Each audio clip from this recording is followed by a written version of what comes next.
Well, thank you. Thank you for inviting me and for giving us the opportunity to explain what the Union for the Mediterranean is, what we do, why data is important for us, and what we would like to do, what we intend to do with TU Delft and also with WHO that will follow me. Very briefly, because well, we are a quite new, recent institution, so probably most of you don't know us. We are an intergovernmental institution. That means that we gather together national governments of 42 member countries, all the European ones plus 15. Sorry. Now, plus 15 from the North African, Western Balkans, Turkey. I had a map here. Okay, from North African, Western Balkans, Turkey, Middle East, also including Mauritania and Jordan, that are not Mediterranean countries as such, but they are here for political reasons within us.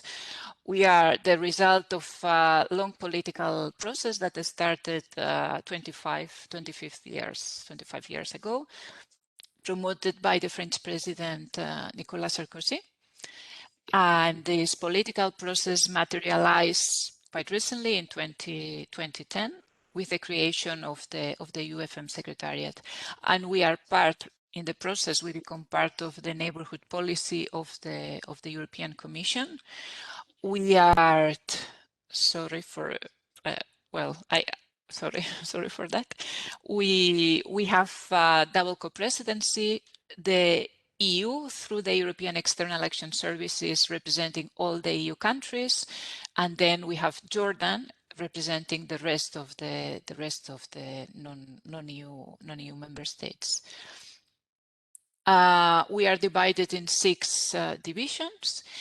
Each one of the divisions covering different sectors, and for each one of the sectors, we work hand by hand with the Directorate General of the European Commission in charge. So, for instance, my colleague in charge of transports, he works with DG NEAR, which is the DG in charge of neighborhood countries, plus DG MOVE. I'm in charge of urban development, so we work very closely with DG NEAR and DG Regio and so on. So for each one of the sectors, we work following the same pattern. We organize ministerial meetings to decide on the priorities. Then we launch what we call regional platforms, which are technical meetings. Basically, we put civil servants or officials from the line ministries to discuss on technical issues. The final mandate and the final objective of the organization is to spread, let's say, the European way of doing things in front of, I don't know, the Chinese, the Russian, or the American. The idea is to share with EU neighborhood countries what we do in Europe and what the European way of seeing things is, and share that with them. And at the end of the day, to implement projects with a regional impact in the region. Well, regarding the I will come back to the projects later. On urban development concretely, which is the sector that I'm in charge of, we had a ministerial meeting in Cairo back in 2017. Out of this ministerial meeting, we got the mandate of launching the regional platform and also to work on an action plan to establish the priorities for the coming year, something that we have been working with the magnificent assistance of TU Delft, the School of Architecture of the Technical University of Delft, thanks to the Dutch government. So the regional platform was created. We put in place 2 thematic working groups, we call it, one on housing and another one on urban regeneration. And then we create a permanent working group, which means that the others will change after 2 years or 2 or 3 years, but this permanent working group will continue on urban indicators. Within these, well, urban indicators, it's very important for us. All the EU countries have the support of Eurostat, many of them of the OECD, but it's very difficult for us to have a complete view of what's happening in the region, because when we move out of the EU, well, the realities are very diverse and the capacities are very diverse. So we found that perhaps the easiest way for us to work was to concentrate on satellite images, because that will be the easiest way to ensure that we were going to have concrete results. We have started with working, we are working now with the Joint Research Center on the degree of urbanization. I don't know if it will work if I will click to the link. Well, the EU with the OECD, the World Bank and others have been promoting what they call the degree of urbanization, which is basically a definition of what a city is, to enable us to compare data. Sorry, now. So we are currently working, they put in place the methodology, they promote the adoption of this definition of what a city is at the UN statistical offices. And now what we are doing with them is to sit together national statistical offices and line ministries in charge of urban development and try to implement that definition of what a city is concretely at the national level outside the EU, because that has the GRC has done the exercise for the EU, but then we have the rest of the countries that well have not applied this definition. And then we will continue with the OECD on what they call functional urban areas, which is basically to use commuting data and to define the functional urban areas of the city. Then, well, within these working groups that we have in place, we basically try to gather regional challenges, put in place regional projects. In our case, on urban development, at the end of the day, all the projects have to be local. We are working very closely with the EIB on a regional initiative, in this case, yes, that they have on urban development, which is called Urban Projects Finance Initiative, under the Economic Resilience Initiative of the EIB. And well, they are, IFIs, EIB and IFIs in general, struggle in many cases in North Africa and Middle East and Balkan countries to identify good urban development projects.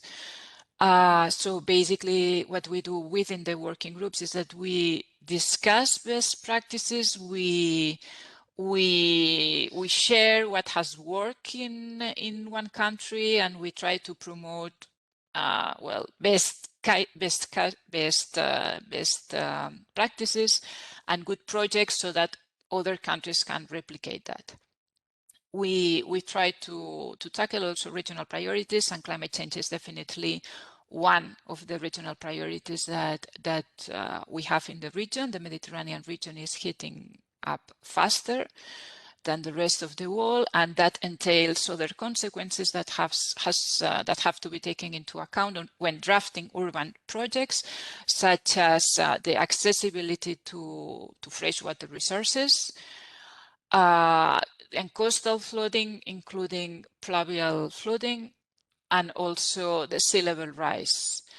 Concretely on sea level rise, we are preparing a workshop before the summer to raise awareness on sea level rise, and also to explain and to showcase how this translates into concrete projects right now. It's not something that countries will have to face in 2050 or 2100. No, it's something that you have to work already in. We will be presenting some good projects that we identified, as this one in Copenhagen, where this new neighborhood will be also protecting the ancient city from sea level rise, or this other one in Bilbao, where they will be also protecting the old city from sea level rise. this one in Tetuan, where they have projected a huge urban development, new urban development area, exactly in an area that will be under sea level rise in 2050, or some cases as this one in Morocco, for instance, where they have projected what they call an eco resort in this area here, which is also expected to be under sea level rise by 2050. We were struggling a bit when trying to find data at a regional level on sea level rise, and that was why we contacted initially the European Space Agency. And then, well, we have other challenges, realities in the region regarding sea level rise, as the case of Alexandria, for instance, that will be completely under the water also by 2050. So what we intend to do within the work that we do with our countries is to factor in all this. Yeah. Sorry for interrupting. Just to start wrapping up, if you. Yes. It's the last slide. Thank you so much.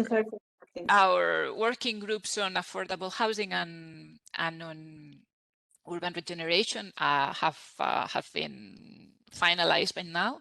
And what we intend to do now is to launch the same process, but with 2 new topics. One of them will be culture. We will be doing that with UNESCO. And the other one will be port cities. And we will be doing that with under the lead or with the assistance of TU Delft and Carola concretely. So besides this workshop that we are working on sea level rise, we are also planning a meeting on port cities and concretely health with WHO and the impact that ports have in the health of the citizens in the city nearby. And that's, well, that's all that I wanted to say, and I think that Carola and Sinaya can continue from here.